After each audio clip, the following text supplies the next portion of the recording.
أعوذ بالله من الشيطان الرجيم بسم الله الرحمن الرحيم الرحمن علم القرآن. அஸ்ஸலாமு அலைக்கும் வரஹ்மத்துல்லாஹி பரகாத்துஹு. அன்பிற்குரிய அல்லாஹுவின் நல்லடியார்களே, தாய்மார்களே, சகோதர சகோதரிகளே, அல்லாஹுவின் அருளால் இறைவனுடைய அருள் வளம் இறங்கக்கூடிய ரமலான் மாதத்தில் 1000 மாதங்களை விட சிறந்த இரவான லைலத்துல் கத்ர் இரவினுடைய நன்மையை எதிர்பார்த்தவர்களாக நம்மாலான இயன்ற வணக்க வழிபாடுகளை செய்துவிட்டு இறைவனுடைய மார்க்கத்தை அதன் தூய வடிவிலே அறிந்து கொள்ள வேண்டும் என்கிற நல்ல நோக்கத்திலே இங்கே குழுமி இருக்கிறோம். இங்கே குழுமி இருக்கிற நம் அனைவர்கள் மீதும் அல்லாஹுவின் அருளும் அன்பும் இறுதி வரை உண்டாவதாக என்று பிரார்த்தனை செய்து, அறிந்து கொள்ள வேண்டிய அடிப்படை சட்டங்கள் என்கிற இந்த தலைப்பின் கீழ் நேற்றைய தினம் இறைவனுடைய ஆலயமாக இருக்கக்கூடிய பள்ளிவாசல்களில் நாம் என்னென்ன காரியங்களை செய்ய வேண்டும், பள்ளிவாசல்களுடைய புனிதங்களை கெடுக்கக்கூடிய விதமாக நாம் நம்முடைய செயல்பாடுகளை அமைத்து கொள்ளக்கூடாது, அது குறித்து இறைவன் சொல்லக்கூடிய இறை தூதர் நபிகள் நாயகம் ஸல்லல்லாஹு அலைஹி வஸல்லம் அவர்கள் சொல்லக்கூடிய முக்கியமான சட்டத்திட்டங்களை நேற்றைய தினம் அறிந்தோம். இன்றைய தினம் இந்த தலைப்பினுடைய இறுதி நாளாக இருக்கின்ற காரணத்தினால் நம்முடைய உலக வாழ்க்கையில நாம் இன்றைக்கு எதில் ரொம்ப அதிகமாக நேரத்தை செலவழித்து கொண்டிருக்கிறோமோ அது போன்ற விஷயங்களில் இஸ்லாம் சொல்லக்கூடிய சில அடிப்படையான தகவல்களை நாம் அறிந்து கொள்ள இருக்கிறோம். பொதுவாக இன்றைக்கு உலகத்தில் மனிதர்கள் எதில் நிறைய நேரத்தை செலவழிப்பார்கள்? எந்த சமூக மக்களை எடுத்துக்கொண்டாலும் அவங்க சிறு பிராயத்தில் இருக்கும்போது கல்வியை படிப்பதற்கு நேரத்தை ஒதுக்குவாங்க. அவங்க கொஞ்சம் இளைஞர்களாக மாறி விடுகிறார்கள் என்று சொன்னால் அதற்கு பிறகு அவர்களுக்கு இந்த உலகத்தின் மீது ஒரு மோகம் வந்து விடுகிறது. நாம் இந்த உலகத்தில் ஒரு பெரிய ஆளாக மாறணும், பொருளாதாரத்தை அதிகமாக நம்ம சம்பாதிக்கணும், நாம ஒருபோதும் அடுத்தவங்கள்ட்ட கை கட்டி நின்று விடக்கூடாது என்று சொல்லி அந்த பொருளாதாரத்தை சம்பாதிக்கக்கூடிய அந்த மோகம் பொதுவாக எல்லா சமூக மக்களிடத்திலும் அது இருக்கத்தான் செய்கிறது. நம்முடைய முஸ்லிம்களிடத்திலேயும் இந்த உலகத்தில் நாம இருக்கந்தண்டியும் பொருளாதாரத்தை எவ்வளவு சம்பாதிக்கணுமோ சம்பாதிச்சுட்டு போயிடுவோம் என்கிற இந்த நினைப்பு நமக்கு இருக்கத்தான் செய்கிறது. ஒருவன் இந்த உலகத்தில் இருக்கும்போது பொருளாதாரத்தை சம்பாதிக்கிறதை தப்பா? பொருளாதாரமே சம்பாதிக்க கூடாதுன்னு இஸ்லாம் சொல்லுதான் கேட்டா அப்படி எதுவும் இஸ்லாம் நமக்கு உத்தரவிடலை. அல்லாஹு தாலா தன்னுடைய பொருளாதாரத்தை தான் நாடியவர்களுக்கு வாரி வழங்குவான். அதை நாம் பெறுவதற்கு இந்த உலகத்தில் என்னென்ன முயற்சிகளை எடுக்க வேண்டுமோ அவ்வளவு முயற்சிகளையும் நாம் எடுத்துக்கொள்ளலாம். அப்படி எடுக்கக்கூடிய நேரத்தில் இஸ்லாம் நமக்கு என்ன சொல்கிறது என்று சொன்னால், அந்த பொருளாதாரத்தை சம்பாதிக்கக்கூடிய நிலைகள் இருக்குது இல்ல, இதுல நீங்க மார்க்கம் சொல்லக்கூடிய அடிப்படைகளை புரிந்து நடந்து கொள்ளுங்கள். எப்போது நாம் அந்த பொருளாதாரத்தில் மார்க்கத்தினுடைய அடிப்படையை புரியாமல் நடக்கின்றோமோ நிச்சயமா நாம சம்பாதிக்கக்கூடிய இந்த பொருளாதாரமே நமக்கு ஒரு பெரிய சோதனையாக வந்து நின்றுவிடும். அல்லாஹ்வுடைய தூதர் நபிகள் நாயகம் ஸல்லல்லாஹு அலைஹி வஸல்லம் அவர்கள் குறிப்பிடக்கூடிய ஒரு நபிமொழி சுனனு திர்மிதி என்ற ஹதீஸ் கிரந்தத்தில் பதிவு செய்யப்பட்டிருக்கிறது. 2336வது இலக்கமாக கஅப் இப்னு இயால் என்று சொல்லக்கூடிய ஒரு நபி தோழர் அவங்க வந்து இந்த செய்தியை அறிவிக்கின்றார்கள். சமீஅத்து நபிய ஸல்லல்லாஹு அலைஹி வஸல்லம் யகூலு, நான் அல்லாஹ்வுடைய தூதர் சொல்ல என்னுடைய காதுகளால் நான் கேட்டு இருக்கிறேன் என்று சொல்லிவிட்டு கஅப் இப்னு இயால் என்கிற அந்த நபித்தோழர் குறிப்பிடுகிறார், நபிகள் நாயகம் ஸல்லல்லாஹு அலைஹி வஸல்லம் அவர்கள் சொன்னார்கள், இன்னலி குல்லி உம்மத்தின் ஃபித்னா, இந்த உலகத்தில் அல்லாஹ் தஆலா எத்துணை சமுதாயங்களை இதற்கு முன்பாக படைத்திருக்கிறானோ எல்லா சமுதாயத்திடத்திலேயும் அல்லாஹ் தஆலா ஏதேனும் ஒரு சோதனையை வைத்திருப்பான். இன்றைக்கு நாம முஹம்மது நபியினுடைய உம்மத்தா இருக்கிறோம் இல்ல, நமக்கு மட்டும் இந்த உலகத்தில் சோதனை இருக்காது. நமக்கு முன் சென்ற நபிமார்கள் யாரை எடுத்துக்கிட்டாலும், இப்ராஹிம் நபியினுடைய கூட்டத்தை எடுத்து பாருங்கள், மூசா அலைஹிஸ்ஸலாம் அவர்களுடைய கூட்டத்தை எடுத்து பாருங்கள், இன்னும் குர்ஆனிலே பெயர் சொல்லப்படாத எத்தனையோ நபிமார்கள் அனுப்பப்பட்டிருக்கிறாங்களே, எந்த சமூகத்தை எடுத்துக்கொண்டாலும் ஒவ்வொரு சமுதாயத்திற்கும் அல்லாஹ் தஆலா நிச்சயம் கண்டிப்பாக ஒரு சோதனையை வச்சிருப்பான். ஒண்ணுக்கு மேற்பட்ட சோதனை அது நிறைய வரும், ஆனா கண்டிப்பா சோதனையே இல்லாம ஒரு சமுதாயமும் இருக்காது. எல்லா சமுதாயத்திற்கும் குறைந்தபட்சம் ஒரு சோதனையாவது வைத்திருப்பான் என்று அல்லாஹ்வுடைய தூதர் குறிப்பிட்டு விட்டு அடுத்து சொல்லுகிறார்கள், வ ஃபித்னத்து உம்மதி அல் மால், என்னுடைய சமுதாயத்திற்கு அல்லாஹ் வைத்திருக்கக்கூடிய சோதனை பொருளாதாரம் தான். மத்த சமுதாயத்திற்கு வேற வேற விஷயத்துல சோதனை இருக்கலாம்.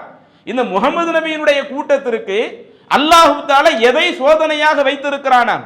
நாம் சம்பாதிக்கக்கூடிய பொருளாதாரத்தை. எதுக்காக நாம் இன்றைக்கு இந்த உலகத்தில் அதிகமாக நேசித்து பயணப்படுகிறோமோ அப்படி பயணப்படுகிற அந்த பொருளாதாரத்தை பற்றி ரசூலுல்லாஹி ஸல்லல்லாஹு அலைஹி வஸல்லம் அவர்கள் குறிப்பிடுகிறார்கள். இதுதான் என்னுடைய சமூகத்தில் சோதனை அப்படிங்கிறாங்க. பொருளாதாரம் நமக்கு ஒரு சோதனைனா இது நம்முடைய பார்வையில எந்த மாதிரியான சிந்தனைகள் எல்லாம் உதிக்க தோணும்? இப்படி நமக்கு ஒரு விஷயம் சொல்லப்படுதுன்னு வைங்க, நமக்கு பொருளாதாரத்தில் சோதனை இருக்குதுன்னா நாம எதை மட்டும்தான் சோதனையா பார்ப்போம்? இன்றைக்கு அல்லாஹ் தஆலா சில ஆட்களுக்கு பொருளாதாரத்தை குறைத்து கொடுத்திருப்பான். அவங்க தன்னுடைய குடும்பத்தை இந்த உலகத்துல கழிக்கிறதுக்கே ரொம்ப சிரமப்படுவாங்க. பிள்ளைங்களை படிக்க வைக்கிறதுக்கு, பிள்ளைங்களுக்கு எது ஒண்ணுனா மருத்துவத்திற்காக பொருளாதாரம் திரட்டுறதுக்கு, இப்படி ஏதாவது கஷ்டப்படுறாங்கன்னு வைங்க, கையில காசு இல்லாதது தான் இன்னைக்கு நம்ம சோதனை நினைச்சுக்கிட்டு இருக்கிறோம். ஆனா அல்லாஹ்வுடைய தூதர் அதையும் நமக்கு இன்னொரு நபிமொழியில் தெளிவுபடுத்தி விடுகிறார்கள். இந்த சமுதாயத்துக்கு பொருளாதாரத்துல தான் சோதனை இருக்கிறது என்று சொன்ன அல்லாஹ்வுடைய தூதர் அந்த சோதனையை நமக்கு எப்படி விவரிச்சு சொல்லல?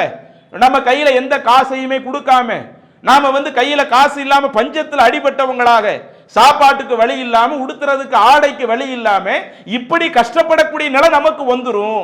இப்படிப்பட்ட ஒரு சோதனை இருக்கும் என்று அல்லாஹ்வுடைய தூதர் சொல்லல. அதை இன்னொரு நபிமொழியில் அல்லாஹ்வுடைய தூதர் நமக்கு தெரியப்படுத்துகிறார்கள். சஹீஹுல் புகாரியில 3158வது நபிமொழியாக பதிவு செய்யப்பட்டிருக்கிறது. அம்ர் இப்னு அவுஃப் என்கிற நபி தோழர் இந்த செய்தியை அறிவிக்கிறாங்க. ஒரு முறை நாங்க ரசூலுல்லாஹி ஸல்லல்லாஹு அலைஹி வஸல்லம் அவங்களுடைய இந்த மதீனா வாழ்க்கையில இருந்தப்ப ரசூலுல்லாஹி ஸல்லல்லாஹு அலைஹி வஸல்லம் அவர்கள் அபூ உபைதத் இப்னுல் ஜர்ராஹ் என்கிற நபி தோழரை பஹ்ரைன் நாட்டிற்கு அனுப்பி வைத்தார்கள்.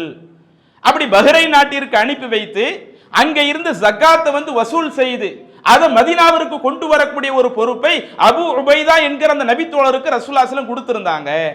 அந்த சஹாபியும் என்ன பண்ணாங்க? அல்லாஹ்வுடைய தூதர் சொன்னதற்கு இணங்க பஹ்ரைன்ல போய் யாரெல்லாம் ஜக்காத்தை கொடுக்கணுமோ அவங்களிடத்துல ஜக்காத்து பொருளை வசூலித்து விட்டு மதீனாவிற்கு வந்து விடுகிறார்கள்.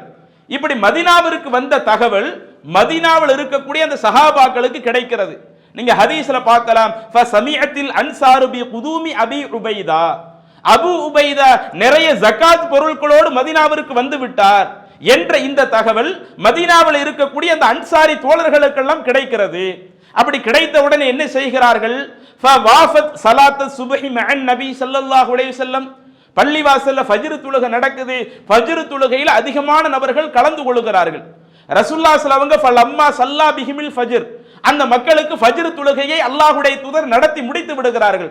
நடத்தி முடிச்சிட்டு இன்சரஃப, அல்லாஹ்வுடைய தூதர் திரும்பி சஹாபாக்களை கவனிக்கின்றார்கள். பொதுவா எப்போது ரசூலுல்லாஹி ஸல்லல்லாஹு அலைஹி வஸல்லம் தொழுகை முடிஞ்சாலும் தொழுகை முடிஞ்ச உடனே திரும்புவாங்க, மக்களுடைய நிலைகளை எல்லாம் கவனிப்பது வழக்கம். அன்றைய தினம் இன்றைய தினம் அபூ உபைதா நிறைய ஜகாத் பொருளோடு மதீனாவிற்கு வந்தார்களோ அன்றைய தினம் ரசூலுல்லாஹி ஸல்லல்லாஹு அலைஹி வஸல்லம் கவனிக்கிறாங்க. மற்ற நாளை விட அன்றைய தினத்துல அந்த சஹாபாக்களிடத்துல அதிகமான ஒரு மகிழ்ச்சி தென்படுகிறது. அதை பார்த்த உடனே ஃபதபஸ்ஸம ரசூலுல்லாஹி ஸல்லல்லாஹு அலைஹி வஸல்லம், அல்லாஹ்வுடைய தூதர் சிரித்து விட்டு திரும்ப அந்த தோழரிடத்திலே சஹாபாக்களிடத்திலே கேட்கிறார்கள், அலுல்லுக்கும் கது சமிஅத்தும் அன்ன அபா உபைதத கது ஜாஅ பி ஷைஇன், உங்க எல்லாத்துக்கும் ஏதோ தகவல் கிடைச்சிருக்கு போல, அபூ உபைதா அவங்க பஹ்ரைனுக்கு போயிட்டு நிறைய ஜகாத் பொருள் இங்க கொண்டு வந்துட்டாங்களோன்ற தகவல் உங்களுக்கு கிடைச்சிருக்கு போல, அதை நீங்க ரொம்ப சந்தோஷமா எதிர்பார்க்கிறீங்க போல என்று சஹாபாக்களிடத்தில் அல்லாஹ்வுடைய தூதர் கேட்கிற பொழுது அங்க இருக்கக்கூடிய தோழர்கள் சொல்லுகிறார்கள், அஜல் யா ரசூலல்லாஹ், ஆமாம் அல்லாஹ்வின் தூதரே, அவங்க வந்த தகவல் எங்களுக்கு கிடைச்சிருச்சு. இனிமே அவங்க கொண்டு வந்திருக்க கூடிய அந்த பொருட்களை நீங்க எங்களுக்கு பிரிச்சு கொடுப்பீங்க, யார் யாருக்கு அதனுடைய ஹக்கை நிறைவேற்றணுமோ நீங்க அதுக்கு கொடுக்க இருக்கிறீங்க என்கிற ஒரு எண்ணமும் எங்களுடைய உள்ளத்துல இருக்குது என்று சஹாபாக்கள் பதிலளித்த உடனே அடுத்துதான் அல்லாஹ்வுடைய தூதர் சொல்லுகிறார்கள், ஃபஅபிஷிரு வஅமில்லு, நீங்கள் நற்செய்தி பெற்றுக் கொள்ளுங்கள், நீங்க நினைக்கிற மாதிரியே அவங்க பொருளாதாரத்தை கொண்டு வந்திருக்கிறாங்க, அந்த பொருளாதாரத்தை நான் உங்களுக்கு கொடுக்கிறேன்னு சொல்லிட்டு அடுத்து ரசூலுல்லாஹி ஸல்லல்லாஹு அலைஹி வஸல்லம் அவர்கள் சொல்லுகிறார்கள், வல்லாஹி லல் ஃபக்ர அக்ஷா அலைக்கும், இறைவன் மீது ஆணையாக உங்களுக்கு வறுமை வந்துவிடும் என்ற அந்த ஒரு பயம் எனக்கு இல்லவே இல்லை. சஹாபாக்கள் ஆரம்பத்தில் ஒரு இடத்துல கஷ்டப்பட்டவர்கள் தான். மக்காவுடைய வாழ்க்கையை புரட்டி பாருங்கள், உண்வதற்கு ஒழுங்கான சாப்பாடு இல்லாம போர்க்களங்களில் கூட ஒரு பேரித்தம்பளத்தை ஒரு நாள் உணவாக உண்டவர்கள். மதீனாவினுடைய ஆரம்ப காலத்தை எடுத்து பாருங்கள், இறந்தாலும் அடக்கம் செய்வதற்கான கஃன் ஆடை இல்லாமல் உடுத்தி இருக்கக்கூடிய ஒரு போர்வையை வச்சு தலையை போர்த்தினா கால் தெரிகிறது, காலை போர்த்தினா தலையை தெரிகிறது. அந்த போர்வையிலேயே அடக்கம் செய்யப்படக்கூடிய அளவிற்கு ஆரம்பத்தில் வறுமையில் உழண்டவர்கள் தான். அப்படி வறுமையில் உழண்ட அந்த நபி தோழர்களுடைய பிற்காலத்தை பற்றி ரசூலுல்லாஹ் சொல்றாங்க, வல்லாஹி லல் ஃபக்ர் அக்ஷா அலைக்கும், நீங்க எல்லாரும் வறுமையில ரொம்ப கஷ்டப்பட்டு கையில காசு இல்லாம ரொம்ப சிரமப்பட்டு விடுவீங்களோ என்கிற ஒரு பயம் எனக்கு கிடையவே கிடையாது. வலாக்கின் அக்ஷா அலைக்கும், மாறாக நான் உங்க விஷயத்துல எதுக்கு பயப்படணும் தெரியுமா? அன் துபுசத்த அலைக்குமு துன்யா, அல்லாஹ் உங்களுக்கு இந்த உலக வசதிகளை நிறைய வாரி கொடுத்து எதையுமே கொடுக்காம அல்லாஹ் சோதிப்பான் அந்த பயம் இல்லை. எனக்கு இருக்கக்கூடிய பயம் என்னவென்றால், இந்த உலகத்தில் இருக்கக்கூடிய பொருளாதாரத்தை உங்களுக்கு அதிகம் அதிகம் அல்லாஹு தஆலா வாரி கொடுத்து, எந்த மாதிரி கமா புசித்தத் அலா மன்கான கபுலக்கும், உங்களுக்கு முன் சென்ற சமுதாயத்தார்களுக்கு அல்லாஹ் இந்த உலக வசதிகளை நிறைய வாரி கொடுத்தானே, அந்த மாதிரி உங்களுக்கு பொருளாதாரம் வாரி கொடுக்கப்பட்டு ஃபதனாஃபஸூஹா கமா தனாஃபஸூஹா, உங்களுக்கு முன் சென்ற சமுதாயத்தார்கள் அந்த பொருளாதாரத்தினால் எப்படி ஒருவருக்கொருவர் சண்டையிட்டு கொண்டார்களோ அதுபோல நீங்களும் கையில காசு வந்த பிறகு, பொருளாதாரம் உங்களுக்கு கிடைத்த பிறகு அதை வைத்து உங்களுக்குள் நீங்கள் சண்டை போட்டுக் கொள்வீர்களோ.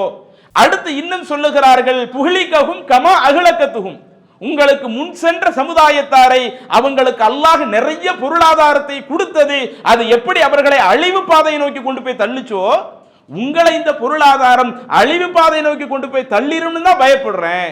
அல்லாஹ் உங்களுக்கு கையில காசையே கொடுக்காம இந்த உலகத்துல ரொம்ப சிரமப்பட விட்டு இப்படி சிரமத்தை கொடுப்பான்னு நான் எனக்கு அந்த பயமே கிடையாது. உங்க விஷயத்துல நான் பயப்படுறது, பொருளாதாரம் உங்களுக்கு எப்படி ஒரு சோதனையாக இருக்கும். கை நிறைய அல்லாஹ் காசை கொடுத்துருவான், நிறைய வந்துகிட்டே இருக்கும்.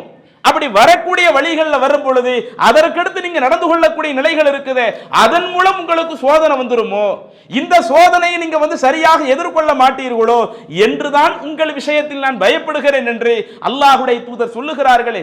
அப்ப இந்த நபிமொழி நமக்கு அழகாக சொல்லக்கூடிய ஒரு செய்தி, இந்த உலகத்துல நாம எந்த அளவிற்கு பொருளாதாரத்தை அதிகம் சம்பாதிக்கின்றோமோ நமக்கு வரக்கூடிய பொருளாதாரத்துல தான் நிறைய சோதனை இருக்குது. ஆனா அது இந்த இஸ்லாமிய சமுதாயம் உணர்கிறதா? இன்னைக்கு நாம ஒவ்வொருவருமே நம்ம கையில காசு சேருதுன்னு வைங்க, அப்படி சேரக்கூடிய காசு ₹1 கூட இருக்கட்டும், அந்த ₹1 இருந்தாலும் அது வந்த வழி கரெக்டான என்னைக்காவது யோசிக்கிறோமா? இன்னைக்கு நம்முடைய நிலையே இன்றைக்கு உள்ள நம்மளை வேற மாதிரி திசை திருப்பி கொண்டு போகுது. எப்படினாலும் காசு வரட்டும், வரக்கூடிய காசு ஃபுல்லா நிறைய நீ சம்பாதிச்சு வாங்கிக்க, அது வந்த வழி தவறா இருந்தாலும் பிரச்சனை இல்லை, கொஞ்சத்தை அடுத்தவனுக்கு கொடுத்து தர்மம் பண்ணிக்க, மற்றபடி உனக்கு எந்த ஒரு சிக்கலும் இல்லை என்கிற அளவிற்கு நம்முடைய உள்ளமும் நமக்கு சொல்லக்கூடிய அளவிற்கு இன்றைக்கு பல நிலைகள் இருக்குதா இல்லையா? ஆனா அல்லாஹ்வுடைய தூதர் சொல்லுகிறார்கள், நீங்க அப்படி இருந்துராதீங்க. இறைவன் உங்களுக்கு தரக்கூடிய பொருளாதாரம் இருக்குதே, உங்களுக்கு கையில காசு கிடைப்பதுதான் நிறைய சோதனை என்று சொன்னார்கள். அதை இன்றைக்கு நம்முடைய சமுதாயத்தில் அப்படியே பிரதிபலிப்பதை பார்க்கிறோம். எப்படியெல்லாம் இன்றைக்கு நம்மளிடத்தில் அந்த பொருளாதாரம் ஒரு பெரிய பிரச்சனையை உண்டு பெறுகிறது. கூட பிறந்த அண்ணன் தம்பிக்குள்ள சண்டை பொருளாதாரத்தை வைத்து, அக்கா தங்கச்சிக்குள்ள சண்டை பொருளாதாரத்தை வச்சு, உறவுக்காரங்களுக்குள்ள ஏராளமான பிரச்சனைகள் பொருளாதாரத்தை வைத்து, வாரிசுரிமை விஷயத்தை எடுத்துக்கிடுங்களேன். இன்னைக்கு நம்ம எல்லாம் வாரிசுரிமை விஷயத்துல கரெக்டா இருக்கிறோமா? இஸ்லாம் வாரிசுரிமையை பத்தி நமக்கு சொல்லத்தானே செய்யுது. யார் ஒருவர் இறந்தாலும், இறந்தவர் ஆணா இருக்கட்டும் இறந்தவர் பெண்ணா இருக்கட்டும், அவங்க சொத்துக்களை எப்படி பங்கு வைக்கணும், ஆண் பிள்ளைங்களா இருந்த ஆண் பிள்ளைங்களுக்கு எப்படி பங்கு வைக்கணும், பெண் பிள்ளைங்களா இருந்த அந்த பெண் பிள்ளைகளுக்கு எப்படி பங்கு வைக்கணும், இறந்தவங்களுக்கு பெற்றோர்கள் உசுரோடு இருந்தாங்கன்னா, சம்பந்தப்பட்ட இந்த நபர் இறந்திருப்பார், இவங்களுக்கு தாய் உயிரோடு இருந்தால் தந்தை உயிரோடு இருந்தால் அதுல தாய்க்கு எவ்வளவு பங்கு, தந்தைக்கு எவ்வளவு பங்கு, மனைவி உயிரோடு இருந்தாங்கன்னா அந்த மனைவிக்கு எவ்வளவு பங்கு, சில நேரங்களில் ஒரு பெண் இறக்கிற பொழுது கணவன் உயிரோடு இருந்தால் அந்த கணவனுக்கு எவ்வளவு பங்கு என்பதை அல்லாஹ் தன்னுடைய திருமறையில் குறிப்பிடுகிறானே. சூரத் அதில் விவரிப்பதற்கு நேரம் இல்லை. சூரத்து நிசாவில் 11, 12 அது 2 வசனத்தை எடுத்து பாருங்க. வாரிசுரிமை தொடர்பாக சொல்லப்படக்கூடிய பெரும்பாலான சட்டங்களை அல்லாஹு தஆலா அந்த 2 வசனத்திற்குள் ரொம்ப அழகாக சொல்லி விடுகிறான். அப்ப அந்த அளவுக்கு நமக்கு சட்டம் சொல்லிட்டு அந்த சூரத்து நிசாவில் 13வது வசனத்தில் அல்லாஹ் சொல்லுகிறான், தில்க ஹுதூதுல்லாஹ், மேல யார் யாருக்கு எவ்வளவு கொடுக்கணும் நான் உங்களுக்கு சட்டம் சொன்னேனே, இப்படி சொல்லப்பட்ட சட்டம் என்பது தில்க ஹுதூதுல்லாஹ், இவைகள் அல்லாஹ்வினுடைய வரம்புகள். வமை யுத்திஇல்லாஹு வ ரசூலஹு, யார் அல்லாஹ்விற்கு கட்டுப்பட்டு அவனுடைய தூதருக்கு கட்டுப்பட்டு நடக்கிறாங்களோ யுதுஹிலுஹு ஜன்னாத்தின் தஜ்ரி மின் தஹ்திஹல் அன்ஹார், அவர்களைத்தான் நாம மறுமை நாள்ல சொர்க்கத்துல நுழைய செய்வோம். நல்லா கவனியுங்க, வாரிசுரிமையை பத்தி எல்லாத்தையும் அல்லாஹ் சொல்லி முடிச்சுட்டு, அல்லாஹ்வுடைய தூதர் நமக்கு சட்டம் சொல்லி முடிச்சுட்டு, இதெல்லாம் அல்லாஹ்வுடைய வரம்பு. யார் அல்லாஹ்வுக்கு இதுல கட்டுப்பட்டு நடக்கிறாங்களோ, யார் அல்லாஹ்வுடைய தூதருக்கு இதுல கட்டுப்பட்டு நடக்கிறாங்களோ அவங்களுக்கு தான் அல்லாஹ் தஆலா அவங்கள சொர்க்கத்தில் நுழைய செய்வான், சொர்க்கத்தில் பல இன்பங்களை அனுபவிப்பாங்க. அந்த சூரத்து நிசாவுல 14வது வசனத்திலே குறிப்பிடுகிறான், வமை யஸில்லாஹு வ ரசூலஹு, யார் அல்லாஹ்விற்கு மாறு செய்கிறார்களோ அவனுடைய தூதருக்கு மாறு செய்கிறார்களோ, வயத்தஅத்த ஹுதூதஹு, இறைவன் சொல்லக்கூடிய அந்த எல்லைகளையும் மீறி யார் நடக்கிறாங்களோ, யுதுஹில்ஹு நாரன் ஹாலிதன் ஃபீஹா, அவரை நாம மறுமை நாள்ல நரகத்தில் நுழைய செய்வோம். அவங்க அந்த நரகத்தில் வலஹும் அஸாபும் முஹீன், அவர்களுக்கு இழிவு தரக்கூடிய வேதனை எல்லாம் அந்த நரகத்தில் இருக்குது. அப்ப நல்ல யோசித்து பாருங்கள், அல்லாஹ் தஆலா யார் யாருக்கு எவ்வளவு கொடுக்கணும்னு சொல்லிட்டு இந்த அல்லாஹ்வுடைய வரம்பை நீங்க ஒருபோதும் மீறி விடாதீர்கள். அப்படி மீறினால், அப்படி மீறப்படக்கூடிய அந்த நபரை அல்லாஹ் மறுமை நாள்ல நரகத்தில் கொண்டு போய் தள்ளுவாம்னு அல்லாஹ் சொன்னானே. இன்றைக்கு நம்முடைய இஸ்லாமிய குடும்பங்கள்ல எவ்வளவு பிரச்சனைகள், அந்த சொத்து பத்து விஷயமா, குடும்பத்துக்குள்ள அந்த வாரிசுரிமை விஷயமா, அண்ணனுடைய சொத்தை தம்பி எடுத்துக்கிட்டாங்க, தம்பியினுடைய சொத்தை அண்ணன் எடுத்துக்கிட்டாங்க, அல்லது குடும்பத்தில் இருக்கக்கூடிய ஆண்கள் எல்லாம் பெண்களை ஏமாத்தி அவங்களுடைய சொத்தை எடுத்துக்கிட்டாங்க என்று எவ்வளவு பிரச்சனைகள். அப்ப அந்த அற்ப பொருளாதாரம், நமக்கு நம்முடைய பெற்றோர்கள் விட்டு செல்லக்கூடிய அந்த அற்ப பொருளாதாரத்திற்காக இன்றைக்கு உறவுகளுக்குள்ளேயே நம்ம சண்டை போடக்கூடிய அளவுக்கு மாறுறோம்னா, இதைத்தான ரசூலுல்லாஹ் ஸல்லல்லாஹு அலைஹி வஸல்லம் சொல்றாங்க. நீங்க காசு இல்லாம கஷ்டப்படுவீங்களோ என்கிற ஒரு பயம் உங்க மேல இல்ல, அல்லாஹ் உங்களுக்கு இந்த உலகத்துல நிறைய வாரி வழங்குவானே, அதன் மூலம் உங்களுக்கு சோதனை வருமே, அந்த சோதனையை நினைத்துத்தான் நான் உங்கள் விஷயத்தில் பயப்படுகிறேன் என்று அல்லாஹ்வுடைய தூதர் சொல்லுகிறார்கள். ஆனால் இன்றைக்கு நம்முடைய சமூகத்தை எடுத்துக்கிட்டா மற்ற எல்லா விஷயத்துல குர்ஆனுக்கு முக்கியத்துவம் கொடுப்போம், மற்ற எல்லா விஷயங்கள்ல நபிமொழிக்கு முக்கியத்துவம் கொடுப்போம். அதே வாரிசுரிமைன்னு வந்துட்டா கூட பிறந்த அக்கா தங்கச்சிக்கு அல்லாஹ் இப்படி கொடுக்க சொல்றானே, ஏன் கொடுக்கல? இல்ல என்ன இருந்தாலும் எங்க அக்காவுக்கு நாங்க வந்து ஒரு 1 லட்சத்தை கொடுத்துட்டோம், அவங்க அது போதும்னு சொல்லிட்டாங்க, அவங்களுக்கு போக வேண்டிய பங்கு நிறைய இருக்கும். சட்டப்படி நீங்க மார்க்க சட்டப்படி பாத்தீங்கன்னா அவங்களுக்கு போக வேண்டிய பங்கே ரொம்ப அதிகமா இருக்கும். சும்மா பேருக்கு 50,000 1 லட்சத்தை இப்படி கொடுத்து விட்டு இருக்கக்கூடிய ஆண்களே அதை எடுத்துக்கொள்வது. இன்னும் சொல்ல போனா எத்தனை குடும்பங்கள் அது வாரிசுரிமை பங்கு வைக்கிறப்ப பெற்றோர்கள் உயிரோடு இருந்தா பெற்றோர்களுக்கு கொடுக்கிறோம். நம்ம இன்னைக்கு என்ன நினைச்சிட்டோம், வாரிசுரிமைனா பிள்ளைங்களுக்கு மட்டும்தான் இஸ்லாம் சொல்லி இருக்குது என்று நம்ம நினைக்கிறோமே. அப்ப பெற்றோர்களுக்கு நம்ம கொடுக்க வேண்டியதை ஒதுக்கலையே, அவங்களுக்கு ஒதுக்க வேண்டியதை இதர பிள்ளைகள் எடுத்துக்கொண்டால், அல்லது மனைவிக்கு ஒதுக்க வேண்டியதை அவங்களுடைய இதர பிள்ளைகள் எடுத்துக்கொண்டால், அப்ப அடுத்தவர்களுடைய பங்கை நாம் எடுத்துக்கொள்கிறோம் என்று சொன்னால், மறுமை நாள்ல ஒரு புறம் நமக்கு எப்படி இருக்கிறோம், அல்லாஹ் தஆலா இது போன்ற நபர்களை நரகத்தில் நுழைய செய்வதாக சொல்லுகிறான். இன்னும் அல்லாஹ்வுடைய தூதர் குறிப்பிடுகிறார்கள், சஹீஹ் முஸ்லிம்ல 295வது நபிமொழியாக பதிவு செய்யப்பட்ட ஒரு செய்தி, அபூ ஹுரைரா ரலியல்லாஹு அவர்கள் அறிவிக்கிறார்கள், மன் கஷ்ஷ ஃபலைஸ மின்னி, யார் ஒருவன் மோசடி செய்ய ஆரம்பிக்கிறானோ, அது எந்த மோசடியானாலும் இருக்கட்டும், செய்யற வியாபாரத்தில் உள்ள மோசடியா இருக்கட்டும், அல்லது வாரிசுரிமையில் அடுத்தவனுக்கு போக வேண்டியது அப்படி மோசடி பண்ணக்கூடிய ஒரு நிலையா இருக்கட்டும், யாரெல்லாம் மோசடி செய்கிறானோ அப்படி மோசடி செய்யக்கூடியவன் ஃபலைஸ மின்னி, அவன் என்னை சார்ந்தவனே கிடையாது என்கிற அளவிற்கு அல்லாஹ்வுடைய தூதர் சொல்லுகிறார்களே. ஒரு முஸ்லீமா இருந்தா முஸ்லிம்கிட்ட அந்த தன்மையை இருக்காதுன்னு ரசூலுல்லாஹ் சொன்னாங்களே. இன்னைக்கு நாம் அதையெல்லாம் மீறி அற்ப பொருளாதாரத்திற்காக இந்த மார்க்க சட்டங்களை புறந்தள்ளிக்கிட்டு இருக்கிறோமே, இந்த நிலை நம்மள்கிட்ட வந்துடக்கூடாது. அப்ப இதுல இன்றைக்கு நாம பொருளாதார விஷயத்தில் தவறு செய்யக்கூடியவர்களாக இருக்கிறோம். அதே போல நம்முடைய சமுதாயத்தில் சொல்லப்பட வேண்டிய செய்திகள் நிறைய இருந்தாலும் பர்டிகுலராக குறிப்பிட வேண்டிய மிக முக்கியமான ஒரு செய்தி ஒன்று இருக்கிறது. இன்னைக்கு சில ஆட்களுடைய நிறைய பேர் கடை வச்சு நடத்துவாங்க. ஊர்களெல்லாம் நீங்க பாத்தீங்கன்னா பெட்டி கடை வச்சு நடத்துவாங்க. பெட்டி கடையில வந்து மார்க்கம் அனுமதிக்கப்பட்ட பொருட்களை வித்து அதுல எவ்வளவு வருவாய் வருதுன்னு வைங்களேன், மார்க்கம் சொல்லக்கூடிய அந்த விதிமுறையை கடைபிடிச்சு எவ்வளவு வருவாய் வந்தாலும் அது அல்லாஹ்வுடைய பாதையிலையும் கொஞ்சம் நம்ம தர்மம் பண்ணி விட்டு நம்முடைய குடும்பத்துக்காக நம்ம நல்ல முறையில் செலவழித்துக்கிடலாம், பிரச்சனை இல்லை. ஆனால் இன்றைக்கு நடத்தப்படுகிற பெரிய அதிகமான பெட்டி கடைகள்ல பாத்தீங்கன்னா மார்க்கம் தடை செய்யப்படக்கூடிய பொருட்கள் சர்வ சாதாரணமாக விற்கப்படுகிறது. குறிப்பா பெட்டி கடைனா பீடி சிகரெட் இல்லாத கடையவே இன்றைக்கு தேடக்கூடிய அளவிற்கு எங்கேயாவது ஒரு ஆள் தான் வச்சிருப்பாரு. முஸ்லிம் பாய்மார்கள் வச்சிருக்கிற கடையை நீங்க எடுத்து பாத்தீங்கன்னா இவங்க கடையில பீடி இருக்காது, இவங்க கடையில சிகரெட் இருக்காது, இவங்க கடையில புகையில இருக்காது, இவங்க கடையில போதை வஸ்துக்கள் எதுவும் இருக்காது என்று சொல்லக்கூடிய அளவிற்கு நீங்க தேடி பார்ப்பதாக இருந்தால் விரல் விட்டு எண்ணக்கூடிய ஒரு சில கடைகளில் மட்டும்தான் இந்த சட்டத்தை முறையாக கடைபிடிக்கிறார்கள் ஒழிய பல ஆட்கள் என்ன நினைக்கிறாங்க, நம்ம இந்த பீடி சிகரெட் எல்லாம் வச்சாதான் நம்ம கடைக்கே வியாபாரம் நிறைய இருக்கும், அதிகமான ஆட்களுடைய வரவு இருக்கும், நிறைய பேர் வந்தா தானே நம்ம எல்லா பொருளையும் நம்ம விற்கலாம். அப்ப எல்லா பொருளையும் விற்க வேண்டும் என்று சொன்னால் பீடி சிகரெட் மார்க்கத்தில் கூடாது என்றாலும் நாம அதை கூட வித்து நாம சம்பாதிச்சுக்குவோம். இன்னும் சொல்ல போனால் இன்றைக்கு நம்மளுடைய சமுதாயம் போதையில் அடிபட்டு கிடக்குதே, அடிமையாகி போய் இருக்குதே. மத்த சமுதாயத்தை விட அதிகம் போதையில் அடிமையாகக்கூடிய சமுதாயமாக இந்த இஸ்லாமிய சமூகம் மாறுகிறது. அந்த போதை வஸ்துக்களை எடுத்து கொடுக்கக்கூடிய ஆட்கள் எடுத்து பாருங்க.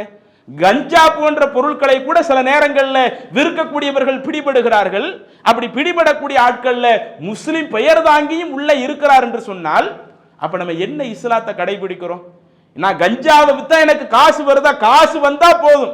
அது அரசாங்க ரீதியில் தடுக்கப்பட்ட ஒன்னா இருந்தாலும் எனக்கு கை நிறைய காசு வருது இல்ல, நான் இந்த உலகத்துல பெரிய பணக்காரனாக மாற முடியுது இல்ல, அதுக்காக எத்தனை குடும்பம் நடுத்தரவுக்கு வந்தாலும் பரவாயில்லை, எத்தனை இளைஞர்கள் கெட்டு போனாலும் பரவாயில்லை, எனக்கு காசு தான் முக்கியம் என்று சொல்லி போதை வஸ்துக்களை கூட சர்வ சாதாரணமாக விற்கிற அளவிற்கு இன்றைக்கு இந்த இஸ்லாமிய சமுதாயம் துணிந்து வருகிறது என்று சொன்னால் அல்லாஹ்வுடைய தூதர் இப்படிப்பட்ட சமுதாயத்தை தான் உருவாக்கினாங்களா?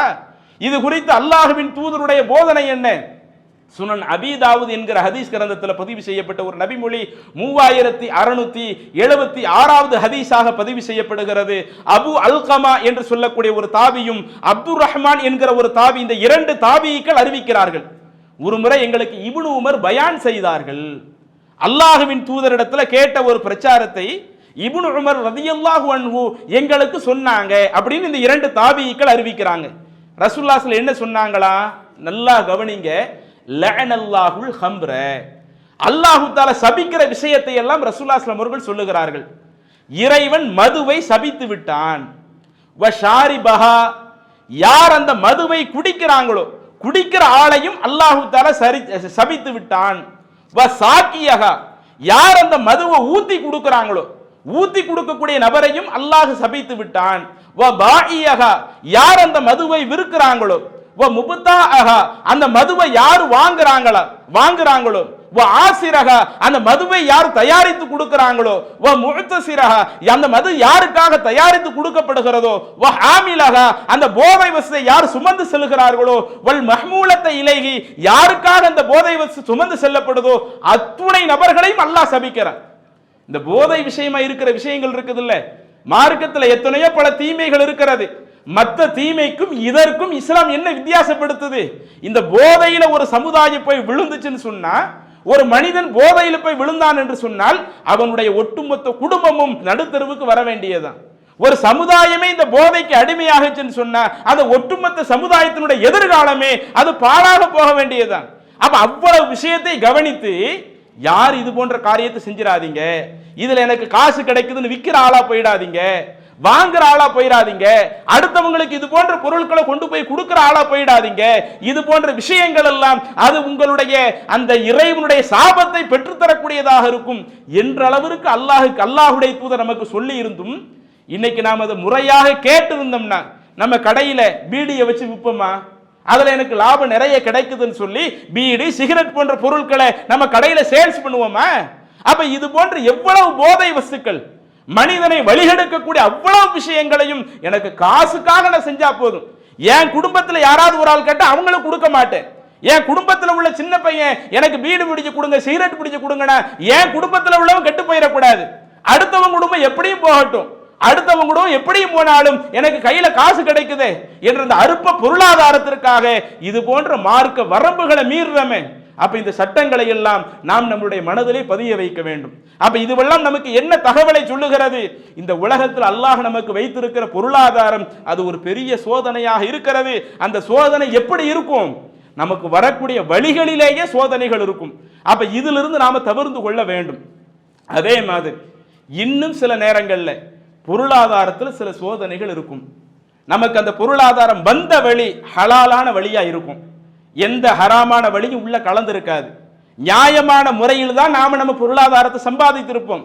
அப்படி சம்பாதித்த பிறகும் சில நேரங்களில் பொருளாதார சோதனையாக இருக்குமா? எப்படி சோதனையா இருக்கும்? ஒரு குறிப்பிட்ட லெவல்ல நம்ம பொருளாதாரத்தில் உயர்ந்து நிற்போம். அப்படி குறிப்பிட்ட லெவல்ல பொருளாதாரத்தில் உயர்ந்து நின்னோம்னா அதுக்கு அல்லாஹ் சொல்லுகிறான், நீ ஜக்காத்தை கொடுக்க வேண்டிய நிலையில் வந்து விட்டாய், இனிமே நீ ஜக்காத்தை கொடுத்து விடு. அந்த ஜக்காத்தை கொடுப்பதற்கான அளவுகோலை பற்றி அல்லாஹ்வுடைய தூதர் என்ன சொல்லுகிறார்கள்? அல் அம்வாலுல் காசிம் என்று சொல்லப்படுகிற அந்த புத்தகத்தில், ஹதீஸ் புத்தகத்தில் 853வது செய்தியாக பதிவு செய்யப்பட்ட செய்தி, முஹம்மது இப்னு அப்துர் ரஹ்மான் அல் அன்சாரி என்கிற ஒரு தாபி இந்த செய்தியை குறிப்பிடுகிறார். நபிகள் நாயகம் ஸல்லல்லாஹு அலைஹி வஸல்லம் அவர்கள் எழுதிய கடிதத்திலேயும், உமர் ரலியல்லாஹு அன்ஹு அவர்கள் இந்த சமுதாயத்திற்கு எழுதிய கடிதத்திலேயும் ஜக்காத்தை பற்றி ஒரு தகவல் சொல்லப்பட்டிருந்தது அப்படின்னு சொல்லிட்டு அந்த ஜக்காத்தினுடைய அளவுகோலை அல்லாஹ்வுடைய தூதர் குறிப்பிடுகிறார்கள். யார் எப்போது ஜக்காத்தை கொடுக்க வேண்டிய நிலையில் இருக்கிறார், இப்ப என் மேல ஜக்காத்து கடமையா இல்லையா என்பதற்குரிய அளவுகோலை பற்றி அல்லாஹ்வுடைய தூதர் சொல்லுகிற பொழுது, அல் ரஹபு லா யுஹது மின்ஹா ஷைஉன் ஹத்தா யப்லுக 20 தீனார். ஒருவர்கிட்ட வந்து அந்த பொருளாதார மதிப்பு தங்க இருக்குதுன்னு சொன்னா அவர் 20 தீனாரை அடையும் வரை அவருக்கு எந்த ஜக்காத்தும் கிடையாது. இப்போ ஒரு ஆளுடைய சொத்து மதிப்பு எல்லாத்தையும் பார்க்கிறப்ப அது 20 தீனார் வரை வரலன்னு வைங்க, அவங்களுக்கு என்ன கடமை இல்லையா? ஜக்காத்து கடமை இல்லையா? ஃபஇதா பலக 20 தீனாரன், அவர் 20 தீனாரை அடைந்து விட்டால் ஃபஃபீஹி நிஸ்ஃபு தீனார், அவர் இருக்கிறதுல அரை தீனாரை கொடுக்கணும் அப்படிங்கிறாங்க. அப்ப 20 தீனார்னா இன்னைக்கு நம்மளுடைய கால அளவுல எவ்வளவு? ஏறத்தாழ தங்க மதிப்புல 86.5 கிராம், 86.5 கிராம் இன்றைக்கு அந்த தங்க மதிப்பு ரேட் எவ்வளவோ அந்த அளவிற்கு ஒருவருக்கு பொருளாதாரம் கிடைத்து விட்டால் அவர் ஜக்காத்தை கொடுக்க வேண்டிய இடத்திற்கு வந்து விடுகிறார். இது வெறுமனே தங்கத்தை மட்டும் இஸ்லாம் பார்க்க சொல்லல, ஒட்டுமொத்த பொருளாதாரத்தை கவனிக்கணும். ஏண்ட காசு எவ்வளவு இருக்குது, நகைகள் எவ்வளவு இருக்குது, வீடு எது வச்சிருக்கிறனா, இடம் எது வாங்கி வச்சிருக்கிறனா, வேற என்னுடைய அந்த ப்ராப்பர்ட்டி எனக்குரிய பொருளாதாரம் என்று என்னென்ன இருக்குதோ ஒட்டுமொத்த பொருளாதாரத்தையும் கவனித்து அது இன்றைக்கு இருக்கிற தங்க மதிப்புல 86.5 கிராமுக்கு குறைவா நம்மள்ட்ட இருக்குதுன்னு வைங்க, நாம ஜக்காத்தை கொடுக்க வேண்டிய இடத்துல இல்ல. அந்த 86.5 கிராம் அளவிற்கு நாம் பொருளாதார மதிப்பை இந்த உலகத்தில் பெற்றிருந்தால் இருக்கிறதுல 102% ஜக்காத்தை கொடுக்கணும். இன்னைக்கு இந்த ஜக்காத்தை நம்மள எத்தனை பேரை கொடுத்துக்கிட்டு இருக்கிறோம்? இந்த ஜக்காத்து விஷயமா பேசும்போதே நம்முடைய உள்ள நமக்கு என்ன சொல்லுது தெரியுமா? நம்ம எல்லாம் பெரிய பணக்காரனா, உலகத்துல எல்லாம் லட்ச லட்சமா சம்பளம் வாங்குறானே, கோடி கோடியா சம்பளம் வாங்குறானே, அவன் தான் ஜக்காத்தை கொடுக்கிற இடத்துல இருக்கிறான். நம்ம எல்லாம் எங்க ஜக்காத்தை வாங்குற இடத்துல நாம இருந்துகிட்டு இருக்கிறோம், நமக்கெல்லாம் இந்த ஜக்காத்து கடமையே இல்லை என்கிற மாதிரி தான் இன்றைக்கு பல நேரங்களில் நாம நினைச்சுக்கிட்டு இருக்கிறோம். ஆனா நம்மளுடைய பொருளாதார மதிப்பை எடுத்து பாருங்க, நம்மள்ட்ட இருக்கிற பணம், நம்மள்ட்ட இருக்கிற இடம், நம்ம வாங்கி போட்டிருக்கிற நிலங்கள், இதை எல்லாத்தையும் எடுத்து பார்த்தீங்கன்னா இன்னைக்கு தங்க மதிப்புல 86.5 கிராமுக்கு அதிகமா இருக்குது. அப்ப அதிகமா இருந்தா 102% கொடுக்கணும்ல. அப்ப கொடுக்காமல் நாம் இந்த உலகத்துல இருந்தோம்னா நம்ம சம்பாதிச்ச வழி சரியான வழிதான், நியாயமான வழிகள்ல தான் அவ்வளவு பொருளாதாரத்தை பெற்றிருக்கிறோம். அவ்வளவு பொருளாதாரத்தை பெற்றும் அதற்குரிய ஜக்காத்தை கொடுக்காவிட்டால் அது நமக்கு எத்தகைய சிக்கலை பெற்று தரும்? அல்லாஹு தஆலா தன்னுடைய திருமறையில் சொல்லி காட்டுகிறான். சூரத்து தௌபாவுல 35வது வசனத்துல, யௌம யுஹ்மா அலைஹி அலைஹா ஃபீ நாரி ஜஹன்னம், மனிதன் சம்பாதிக்கக்கூடிய அந்த நகை, தங்க வெள்ளி நகைகள் எல்லாம் இருக்குதே, யார் அதற்குரிய ஜக்காத்தை கொடுக்காமல் இருக்கிறார்களோ, அப்படி கொடுக்காமல் இருக்கக்கூடியவர்களுக்காக அவங்களுடைய பொருளாதாரத்தை அல்லாஹு தஆலா நல்ல உருக்க காய்ச்சி விடுவான். தங்கத்தையும் உருக்க காய்ச்சி, வெள்ளியவும் உருக்க காய்ச்சி, அடுத்து அல்லாஹு தஆலா என்ன சொல்லுகிறான்? ஃபதுக்வா பிஹா ஜிபாஹுஹும் வ ஜுனூபுஹும் வ லுஹூருஹும், அவனுடைய நெற்றிகளில், அவனுடைய முதுகுப்புறங்களில், அவர்களுடைய விழாப்புறங்களில் அந்த காய்ச்சப்பட்ட அந்த உலோகத்தினால் அவன் சூடு போடப்படுவான். நன்மையை ஏவி தீமையை தடுக்கும் இந்நிகழ்ச்சி சிறக்க ஏக இறைவனை பிரார்த்திக்கும் சிராஜுதீன் குடும்பத்தார்கள், கும்பகோணம். அப்படி சூட போடப்படும் போது அல்லாஹ் சொல்லுவானா, ஹாதா மா கனஸ்தும் லி அன்ஃபுசிக்கும், இந்த பொருளாதாரத்தை தானே நீ உனக்காக தேடிக்கொண்டாய், இவ்வளவு சம்பாதிச்சிய இருக்கிறதுல 2% நீ கொடுத்துட்டா அதுவே உனக்கு நன்மையா போயிருக்கும். அப்படி நன்மையை சம்பாதிக்கக்கூடிய வழியை விட்டுட்டு எனக்கு காசு வேணும் எனக்கு காசு வேணும் என்று எந்த பொருளாதாரத்தை தேடினியோ நீ சேகரித்த பொருளாதாரம் இதுதான் என்று அல்லாஹ் சொல்லி அவனுக்கு என்ன செய்வானாம், இப்படி சூடு போடுவான். அப்படி சூடு போட்டு அல்லாஹ் சொல்லுவானாம், ஃபதூகு மா குன்தும் தக்னீசூன், நீ எதை சேகரித்தாயோ அதற்காக நீ இது போன்ற வேதனை அனுபவி என்று மறுமை நாளில் அது போன்ற நபர்களிடத்தில் சொல்லப்படும். அப்ப கொஞ்சம் யோசிச்சு பாருங்க, அந்த ஜக்காத்துடைய சட்டம் தெரியாததுனால இன்னைக்கு ஜக்காத்தை கொடுக்க வேண்டிய இடத்தில் நாம் இருந்து விட்டு பல நேரங்களில் நிறைவேற்றாமல் இருக்கிறோம். அப்படி நிறைவேற்றாமல் நாம் விட்டு விட்டால் மறுமையில நமக்கு இந்த தண்டனை இருக்குதே. இன்னும் அல்லாஹ்வுடைய தூதர் சொல்லக்கூடிய இன்னொரு செய்தியை நீங்கள் பார்க்கலாம். சஹீஹுல் புகாரியில 1403வது செய்தியாக அபூ ஹுரைரா ரலியல்லாஹு அன்ஹு அவர்கள் அறிவிக்கின்றார்கள். ரசூலுல்லாஹி ஸல்லல்லாஹு அலைஹி வஸல்லம் என்ன சொல்றாங்க, மன் ஆத்தாஹுல்லாஹு மாலன், அல்லாஹ் தஆலா யாருக்கு பொருளாதாரத்தை கொடுத்து ஃபலம் யுஅத்தி ஜகாத்தஹு, அவர் அந்த பொருளாதாரத்திற்கான ஜக்காத்தை நிறைவேற்றாமல் இருக்கிறார்களோ, அப்படி நிறைவேற்றாமல் இருக்கக்கூடிய அந்த நபருக்கு முஸ்ஸில லஹு யௌமல் கியாமத்தி ஷுஜாஅன், அவருக்கு அவனுடைய அந்த பொருளாதாரத்தை அல்லாஹ் ஒரு பாம்பாக மாற்றி விடுவான். எவ்வளவு காசு நமக்கு அல்லாஹ் பொருளாதாரத்தை கொடுத்து ஜக்காத்தை கொடுக்காம இருந்தோமோ அந்த பொருளாதாரம் அது ஒரு பாம்பாக மாற்றப்பட்டு அது கொடிய விஷத்தன்மை கொண்ட 2 கோரை பற்களை கொண்ட ஒரு பாம்பாக மாற்றப்பட்டு அவனுடைய கழுத்திலே அந்த பாம்பு மாட்டப்பட்டு விடும். அப்படி மாற்றப்பட்ட அந்த பாம்பு என்ன செய்யுமாம், அவனுடைய தாடைகளை எல்லாம் கொத்தி கிழிக்கும். இப்படி கிழிக்கக்கூடிய நேரத்தில் அந்த பாம்பு சொல்லுமாம், யகூலு அன மாலுக்க, நான் வேற யாரும் கிடையாது, நீ சம்பாதிச்சு வச்சிருந்திய அந்த பொருளாதாரம் நான் தான். வ அன கன்சுக்க, நீ எதை பொக்கிஷமா சேர்த்தியோ, எதுக்கு அதற்குரிய ஹக்க நிறைவேற்றாமல் நீ சேர்த்தியோ அந்த பொக்கிஷம் நான் தான் என்று சொல்லி அந்த பாம்பு மறுமை நாளில் இப்படி சொல்வதாக அல்லாஹ்வுடைய தூதர் சொல்லுகிறார்களே. அப்ப என்னுடைய இஸ்லாமிய சமுதாயம் கொஞ்சம் சிந்திச்சு பாருங்க. இன்னைக்கு நாம பல ஆட்கள் ஜக்காத்தை கொடுக்க வேண்டிய இடத்துல இருக்கிறோம். இன்றைக்கு இருக்கிற தங்க மதிப்புல 86.5 கிராம் அளவிற்கு ஜக்காத்தை கொடுக்கிற அளவுக்கு அல்லாஹ் பொருளாதாரத்தை நமக்கு தந்திருந்தும் இல்ல நான்லாம் ஜக்காத்தை கொடுக்கிற அளவுல இல்ல, நான்லாம் பெரிய பணக்கார இல்லை என்று நினைத்து இந்த ஜக்காத்து கொடுக்கிற வேண்டிய விஷயங்கள்ல ஒரு அலட்சியமாக பொடுபோக்குத்தனமாக இருக்கிறமே. அப்ப மார்க்கும் பொருளாதார விஷயத்துல இதெல்லாம் கவனிக்க சொல்லுது. நீங்க பொருளாதாரத்தில் எவ்வளவு சம்பாதிச்சாலும் சம்பாதிக்கக்கூடிய வழியும் ஹலாலா இருக்குதா அதை பாருங்க. அப்படி பார்த்தால் நீங்க அந்த சோதனையிலிருந்து தப்பிக்கலாம். அப்படி சம்பாதிக்கிற வழி ஹலாலாக இருந்தாலும் ஜக்காத்தை கொடுக்க வேண்டிய இடத்துல அந்த ஜக்காத்தை யாருக்கு நீங்கள் ஒப்படைக்க வேண்டுமோ அதை நீங்க சரியா செஞ்சிருக்கிறீங்களா அதையும் கவனிச்சுக்கிடுங்க.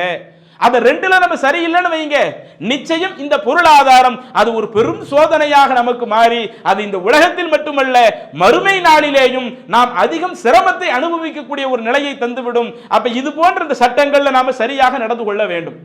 அதே மாதிரி இந்த உலகத்துல நாம அதிகமாக தெரிந்து கொள்ள வேண்டிய இன்னொரு விஷயங்கள் நம்முடைய ஒழுக்கம் சார்ந்த விஷயங்கள். இஸ்லாம் அதிலேயும் நமக்கு சில அடிப்படைகளை சொல்லுகிறது. பொதுவாக ஒழுக்கம் என்று சொன்னால் நம்மள எல்லா நபர்களும் பேசக்கூடிய செய்திகள் எதுவாகத்தான் இருக்கும், ஒழுக்கம்னாலேயே அதில் அதிகமாக முன்னிலைப்படுத்தப்படுவது பெண்களாகத்தான் இருப்பார்கள். பெண்கள் ஒழுக்கத்தோடு இருக்கணும், வெளியே வரும் பொழுது அவங்க சரியாக நடந்துக்கணும், அந்நியவர்களிடத்தில் அவங்க சரியாக நடந்துக்கணும், தங்களுடைய அலங்காரங்களை வெளிப்படுத்தக்கூடிய நிலையில பெண்கள் இருக்கக்கூடாது. பொதுவாக ஒழுக்கவியல் என்று பேசப்படுகிறது என்று சொன்னால் இந்த உலகத்தில் அந்த ஒழுக்கவியல் என்றால் அது யாருக்கு மட்டுமான பாடமாக பேசப்படுகிறது, வெறுமனே பெண் சமுதாயத்திற்கு மற்றும் தேவையான பாடமாக பேசப்படுகிறது. ஆனா நீங்க இஸ்லாத்துல பாருங்க, அல்லாஹ் தஆலா இந்த ஒழுக்கவியலை பற்றி நமக்கு சொல்லுகிற பொழுது அது பெண்களுக்கு மட்டும் தேவையான அம்சமாக சொல்லல, பெண்கள் ஆண்கள் என்ற இரு சாரார்களும் சேர்ந்து கடைபிடிக்க வேண்டிய ஒரு அம்சமாக அல்லாஹ் குறிப்பிடுகிறான். எந்த அளவுக்குனா சூரா அஹ்ஸாப் 33வது அத்தியாயத்துல 35வது வசனத்தை பாருங்கள். குர்ஆன்ல பெரும்பாலான வசனத்தை நீங்க எடுத்து பார்த்தீங்கன்னா எல்லா ஆண்களுக்கு கட்டளை போடுற மாதிரி இருக்கும். ஆண்களுக்கு போடக்கூடிய அத்துணை கட்டளையும் பெண்களையும் உள்ளடக்கும். அது பெண்களுக்கு பொருந்தாதுன்னு வைங்க, ஒன்னு அல்லாஹ் குர்ஆன்ல தெளிவுபடுத்துவான் இந்த சட்டம் பெண்களுக்கு பொருந்தாது, அல்லது ரசூலுல்லாஹி ஸல்லல்லாஹு அலைஹி வஸல்லம் அவர்கள் இந்த சட்டம் பெண்களுக்கு பொருந்தாதுன்னு தெளிவுபடுத்தி விடுவார்கள். எல்லா கட்டளை யாருக்கு தான் போடுற மாதிரி இருக்கும், ஆண்களுக்கு தான் போடுற மாதிரி இருக்கும். இப்ப நீங்க நோன்பு கடைபிடிங்கன்னு அல்லாஹ் சொல்றான்ல, அது கட்டளை ஆண்களுக்கு போடுற மாதிரி தான் இருக்கும். ஆனால் அந்த கட்டளை இரு சாராரையும் சேர்த்து எடுக்கும்.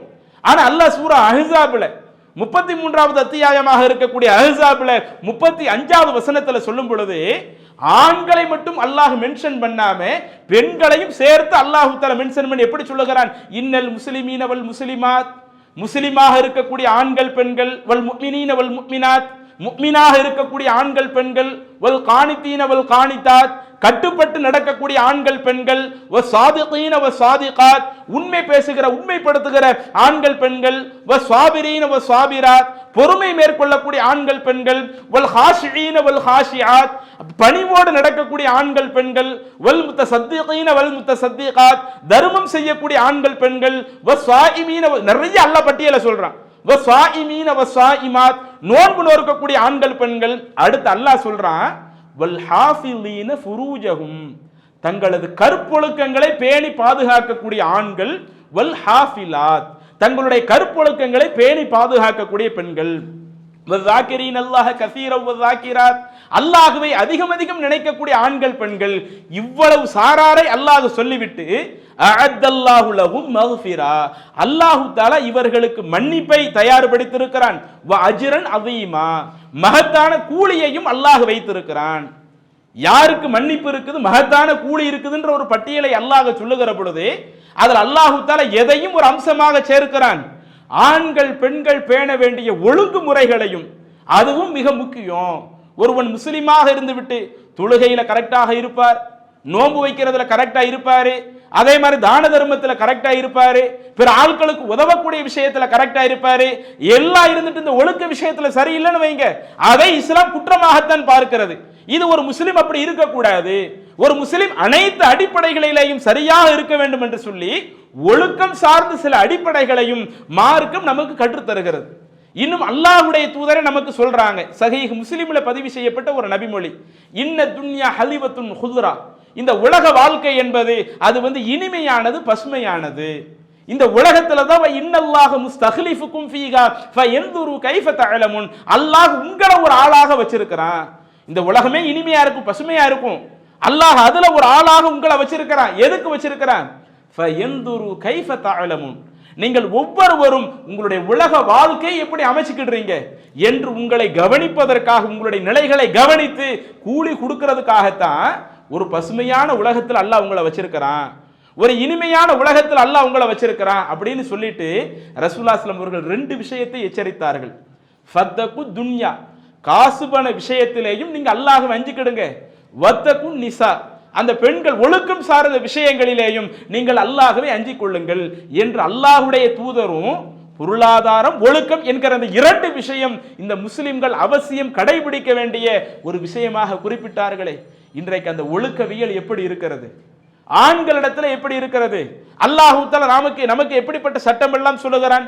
நீங்கள் சூரத்து நூறுல 24வது அத்தியாயத்துல 30வது வசனத்துல பார்த்தீங்கன்னா அல்லாஹ் சொல்லுகிறான், வகுல்லில் முஃமினீன நபியே நம்பிக்கை கொண்ட ஆண்களுக்கு சொல்லுங்கள், அந்த ஆண்கள் யகுல்லு மின் அப்சாரிஹிம் தங்களுடைய பார்வைகளை தாழ்த்தி கொள்ள வேண்டும், வ யஹ்ஃபலு ஃபுரூஜஹும் தங்களுடைய கற்புகளை பேணி பாதுகாத்துக் கொள்ள வேண்டும்.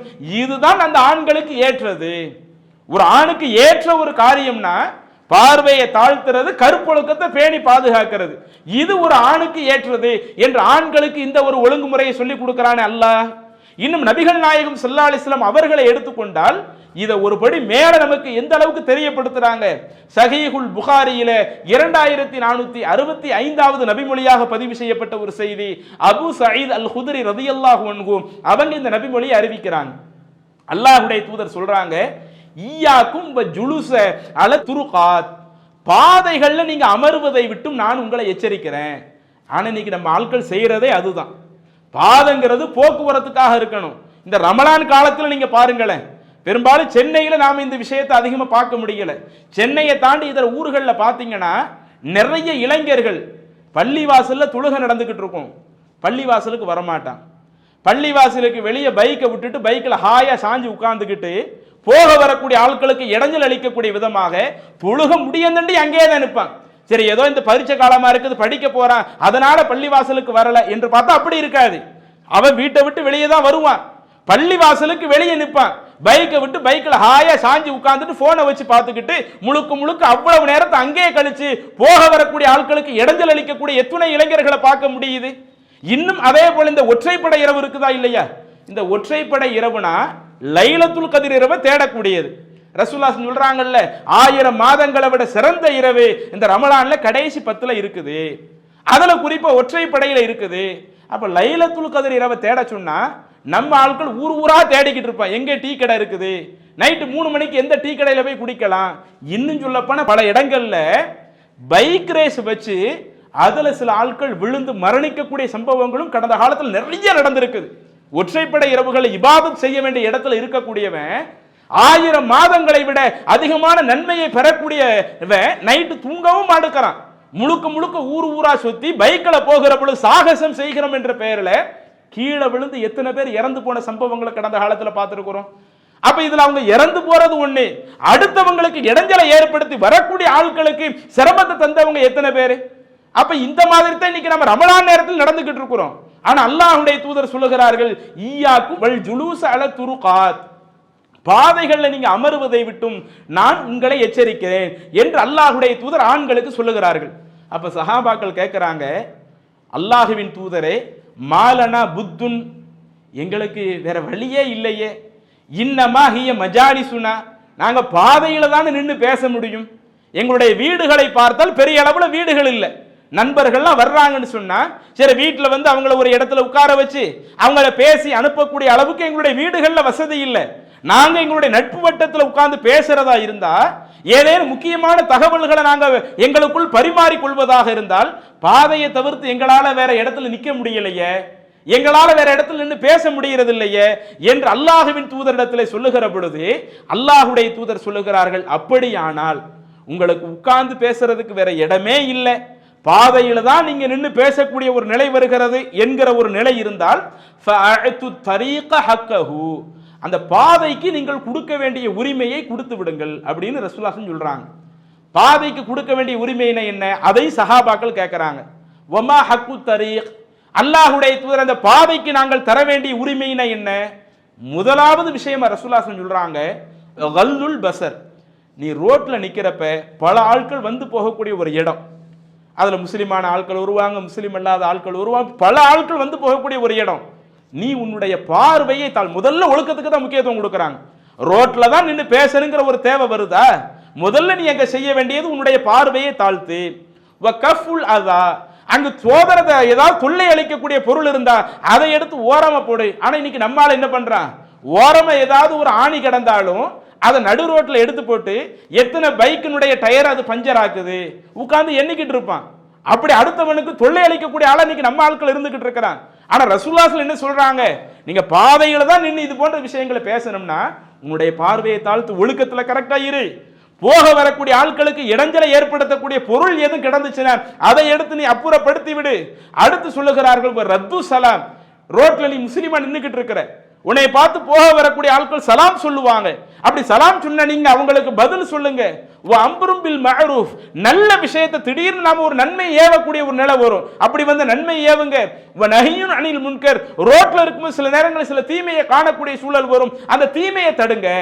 இது எல்லாத்தையும் பேணுவதுதான் ரோட்டுக்கு நீங்க கொடுக்கக்கூடிய உரிமை. இப்படி உரிமையை கொடுத்தீங்கன்னா நீங்க ரோட்ல நின்று பேசிக்கிறது தப்பு இல்லை என்று அல்லாஹ்வுடைய தூதர் பாதைக்கு கொடுக்க வேண்டிய உரிமையை பற்றி சொல்லுகிற பொழுது அதிலேயும் ஒழுக்க மாண்புகளை சொல்லி தர்றாங்களே. ஆனா இன்றைக்கு நம்ம எந்த அளவுக்கு அந்த ஒழுக்க மாண்புகளை கடைபிடிக்கிறோம், ஆண்கள் நமக்கு சொல்லப்படுகிற அந்த பார்வையை தாழ்த்துற விஷயங்கள்ல நாம சரியாக இருக்கின்றோமா? அப்ப இஸ்லாம் சொல்லக்கூடிய அந்த ஒழுக்க மாண்புகள் நமக்கு இது சொல்லப்பட்டு இருக்கிறதுன்னு தெரிந்தும் அதுல அலட்சியமா இருக்கிறமே, இதைத்தான் அல்லாஹ்வுடைய தூதர் ஒழுக்கத்தினுடைய ஒரு அடிப்படையாக சொல்லுகிறார்கள். அதே மாதிரி பெண்களுக்கு சொல்லக்கூடிய அறிவுரைகள் அந்த ஒழுக்கம் சார்ந்து அதுவும் குர்ஆன்ல நிறைய இருக்குது. அதை நம்ம பல பயான்கள்ல கேள்விப்பட்டிருப்போம். வகுல்லில் முஃமினாத்தி, நபியை நம்பிக்கை கொண்ட பெண்களுக்கு சொல்லுங்கள். சூரா அன்-நூர்ல 31வது வசனத்தில் அல்லாஹ் சொல்றான், அவங்க தங்களுடைய பார்வைகளை தாழ்த்தட்டும், தங்களுடைய கற்புகளை பேணி பாதுகாக்கட்டும். வலா யுபதீன ஜீனத்தஹுன்ன இல்லாம அலஹர மின்ஹா, வெளியே தெரியக்கூடிய அலங்காரத்தை தவிர ஒரு பெண் தன்னுடைய அலங்காரத்தை வெளிப்படுத்த வேண்டாம். வல் யல்ரிபன பிஹுமரிஹின் அலா ஜுயூபிஹின், அந்த பெண்கள் வெளியே செல்றப்ப அந்நியவர்களுடைய பார்வையில படுறப்ப முக்காடுகளை தொங்க விட்டு கொள்ளட்டும். இன்னைக்கு அந்த முக்காடுகளை தொங்க விடுகிற கலாச்சாரம் நம்மள்ட்ட கரெக்டாக இருக்குதா? இப்ப நீங்க வறுமையை பத்தி முறையிடுறீங்களே, அந்த சந்தர்ப்பத்தில் வறுமையே இருக்காது, மக்கள் எல்லாம் அந்த பொருளாதாரத்தில் செழிப்புள்ள நபராக மாறிடுவாங்க. அடுத்து நீங்க வழிப்பறியை பத்தி இப்ப முறையிடுறீங்களே, பின்னாடி உள்ள காலம் எப்படி இருக்கும்? ஒரு பெண் தன்னந்தனியாக தொலைதூர பயணம் ஹஜ்ஜுக்காக அவங்க என்ன செய்வாங்க, தன்னுடைய ஊர்ல இருந்து ஹஜ்ஜுக்காக வருவாங்க, தனியாக ஒரு பெண் ஹஜ்ஜுக்காக வருவாங்க, அந்த பெண்ணுக்கு எதற்கும் பயப்பட மாட்டாங்க. அந்த ஓநாயை தவிர்த்து வேற எந்த விஷயத்திற்கும் அடுத்த ஆண்களால் தனக்கு ஒரு பாதிப்பு வந்துருமோ என்கிற ஒரு பயம் அந்த பெண்ணுக்கு இருக்காது என்று அல்லாஹ்வுடைய தூதர் இந்த ஒரு செய்தியை நமக்கு சொல்றாங்க. அப்ப அந்த செய்தியிலிருந்து நாம என்ன புரிஞ்சுக்க முடியுது? ஒரு பாதுகாப்பான சூழல் இருக்கிறது என்று சொன்னால் ஒரு பெண் தனித்து பயணம் செய்வது மார்க்கத்தில் பிரச்சனை இல்லை. ஒரு பாதுகாப்பற்ற ஒரு சூழல் இருக்கிறது என்று சொன்னால் அப்போது ஒரு பெண் பயணம் செய்ய நேரிட்டால் கண்டிப்பாக தன்னோடு ஒரு மஹரமான ஒருவர் இருக்கணும்.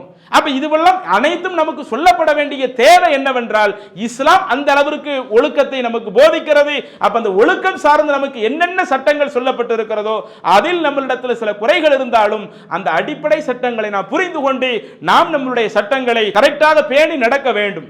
அதே மாதிரி இன்னொரு மிக முக்கியமான ஒரு அடிப்படை, இன்றைக்கு நம்ம இபாதத்துன்னு எவ்வளவோ பல வணக்க வழிபாடுகளை செய்கிறோம். அதை ஒவ்வொரு விஷயத்தையா உள்ள போனோம்னு சொன்னா அதை நிறைய விலைக்கு கொண்டே போகலாம். தொழுகையில அதுல நாம எவ்வளவோ மைனஸ் பண்ணிக்கிட்டு இருக்கிறோம். நோன்பு நோக்கிறதுல அதுல எவ்வளவோ பல மைனஸ் நம்மள்ட்ட இருக்கிறது.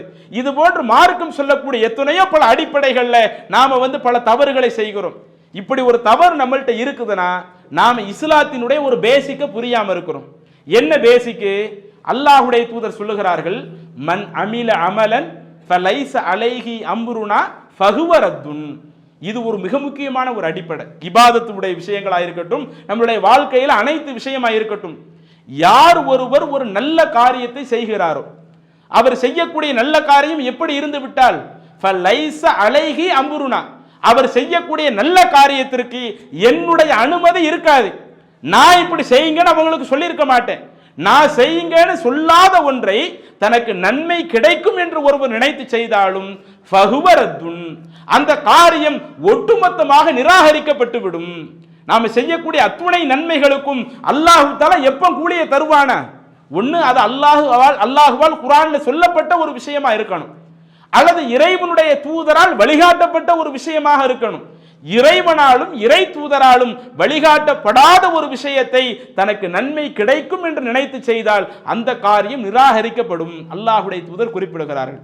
இன்னும் அதே கருத்தை அல்லாஹ் குர்ஆனிலேயும் சொல்லுகிறான், ஒமை யப்தகி கைரல் இஸ்லாமி தீனா, இஸ்லாத்தில் இல்லாத ஒரு விஷயத்தை யார் தனக்கு நன்மை கிடைக்கும் என்று நினைத்து செய்கிறார்களோ அப்படி நன்மை கிடைக்கும் என்று நினைத்து செய்யக்கூடியவர்களுக்கு ஃபலை யுக்பல மின்ஹு, அந்த காரியம் அவரிடமிருந்து ஏற்றுக்கொள்ளப்படாது.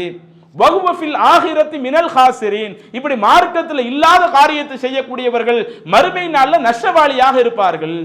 அப்ப நம்ம மறுமை நாள்ல நஷ்டவாளியாக இருக்க கூடாதுன்னா நாம செய்யக்கூடிய அத்துணை நல்லறங்களும் அது இறைவனால் ஏற்றுக்கொள்ளப்பட வேண்டும் என்றால் இறைவன் சொன்ன இஸ்லாத்துல உள்ள ஒரு காரியமா இருக்கணும். இன்னைக்கு அப்படி இஸ்லாத்துல இல்லாத பிதஅத்தை எடுத்துக்கொள்ளுங்கள். குறிப்பாக இந்த ரமலான் மாதத்துல செய்யக்கூடிய பிதஅத்தை எடுத்துக்கிடுங்க. பிறை 17 என்ன செய்வாங்க? பல இடங்கள்ல சிறப்பு பயான்களை ஏற்பாடு செய்வார்கள். கேட்டா இது பத்ர் சஹாபாக்கள் தினம், பத்ர் சஹாபாக்கள் தினம்னு சொல்லி பள்ளிவாசல்ல சிறப்பு பயான்களை ஏற்பாடு செஞ்சு அன்றைய தினம் சிறப்பான ஒரு வணக்கங்கள் என்று ஒரு சில வணக்கங்களை உருவாக்குறாங்களே, இது யாரு கற்றுத்தந்தது? பத்ர் சஹாபாக்கள் தினம்னு சொல்லி அல்லாஹ்வுடைய தூதர் அப்படி ஏதாவது ஒரு தினத்தை நமக்கு சொன்னாங்களா? பத்ர் போர் எப்ப நடந்துச்சு? ரசூலுல்லாஹி ஸல்லல்லாஹு அலைஹி வஸல்லம் மதீனாவிற்கு ஹிஜ்ரி 2ல நடந்தது. ஹிஜ்ரி 2ல நடந்த போரு, அதற்கடுத்து ஹிஜ்ரி 10 வரை ரசூலுல்லாஹி ஸல்லல்லாஹு அலைஹி வஸல்லம் இருக்கிறாங்க. ஒவ்வொரு வருடமும் அந்த ரமலான் மாதத்தை அடைகிற பொழுது, அதுல பிறை 17 அடைகிற பொழுது அந்த பத்ர் சஹாபாக்கள் தினம்னு ஏதாவது செஞ்சாங்களா? ஆனா இன்னைக்கு ரமலான்ல அப்படி பண்ணிக்கிட்டு இருக்கிறோமே. அதே மாதிரி இந்த கடைசி 10ல என்ன செஞ்சாங்க? அல்லாஹ்வுடைய தூதர் கடைசி 10 முழுக்க வணக்க வழிபாட்டுக்கு முக்கியத்துவம் கொடுத்தாங்க. எந்த அளவுக்கு வணக்க வழிபாட்டுக்கு முக்கியத்துவம் கொடுக்கறாங்கன்னா, இதா தஹலல் அஷ்ரு, ரமலான் மாதத்தினுடைய கடைசி 10 நாட்கள் வந்து விட்டால் அந்த இரவு முழுக்க அல்லாஹ்வுடைய தூதர் அந்த இரவை வஹியா லைலஹு, அந்த இரவுக்கு உயிரோட்டம் கொடுப்பார்கள். வஐகல அஹ்லஹு, தூங்கி கொண்டிருக்கக்கூடிய தன்னுடைய குடும்பத்தார்கள் எழுப்பி விட்டு அந்த கடைசி 10 இரவுகளிலேயும் வணக்க வழிபாடுகள் செய்ய சொல்லுவாங்க. ஏன்னா இந்த கடைசி 10ல தான் லைலத்துல் கத்ர் இரவு, குறிப்பா அதுல ஒற்றைப்படையில தான் லைலத்துல் கத்ர் இரவு. ஆனா இன்னைக்கு அதை நம்ம எப்படி ஆக்கி வச்சுட்டோம்? நம்ம சமுதாயம் எப்படி ஆக்கி வச்சிருக்குது? நம்ம மர்கஸுக்குள்ள நம்ம பார்க்கலாம். 21வது நாள் எடுத்து பாருங்க, 23, 25 மற்ற நாள் எடுத்து பாருங்க. ஆனா 27வது கிழமைக்கு மட்டும் நீங்க பாத்தீங்கன்னா இவ்வளவு நாள் நம்ம நிகழ்ச்சியில உட்கார்ந்தோம்ல, பார்க்காத பல ஆட்கள் உள்ள உட்கார்ந்துகிட்டு இருப்பாங்க. தொழுகைக்கு பார்க்காத பல ஆட்கள் உட்கார்ந்துட்டு வந்திருப்பாங்க. ஏன்? அந்த 27வது கிழமை தான் லைலத்துல் கத்ர் இரவு. அதுதான் 1000 மாதத்தை விட சிறந்த இரவு. அப்படி 27வது கிழமை தான் லைலத்துல் கத்ர் இரவுன்னு யாரு சொன்னது? அப்ப நாமளா ஒரு விஷயத்தை முடிவு செய்து விட்டு நாம இதுதான் லைலத்துல் கத்ர் இரவுன்னு வணக்க வழிபாடு செய்து விட்டால், இன்னும் அன்றைய தினங்கள்ல பல பள்ளிவாசல்கள் என்ன செய்வாங்கன்னா தஸ்பீஹ் தொழுகை தொழுக வேண்டும் வலியுறுத்துவார்கள். ஒவ்வொரு ரக்காயத்திலையும் 100 தடவை தஸ்பீஹ் சொல்லணும், ருக்குவுல தஸ்பீஹ் சொல்லணும் 100 தடவை, சுஜூதுல 100 தடவை தஸ்பீஹ் சொல்லணும் என்று இப்படி தஸ்பீஹ் தொழுகை என்று உருவாக்கப்பட்டு இருக்கிறதே.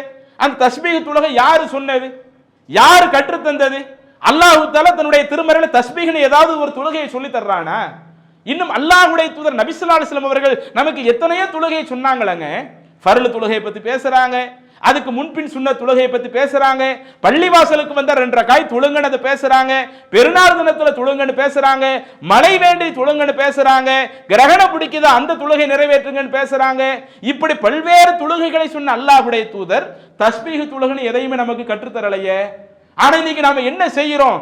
நமக்கு நன்மை வேணும், நாம அல்லாஹ்விடத்துல உயர்ந்த அந்தஸ்தை பெற வேண்டும் என்று சொல்லி இந்த ரமலான் மாதத்துல கூட நீங்க பாத்தீங்கன்னா மார்க்கத்துல இல்லாத பல விஷயங்களை கடைபிடிக்கக்கூடிய நபர்களாக இருக்கிறோமே.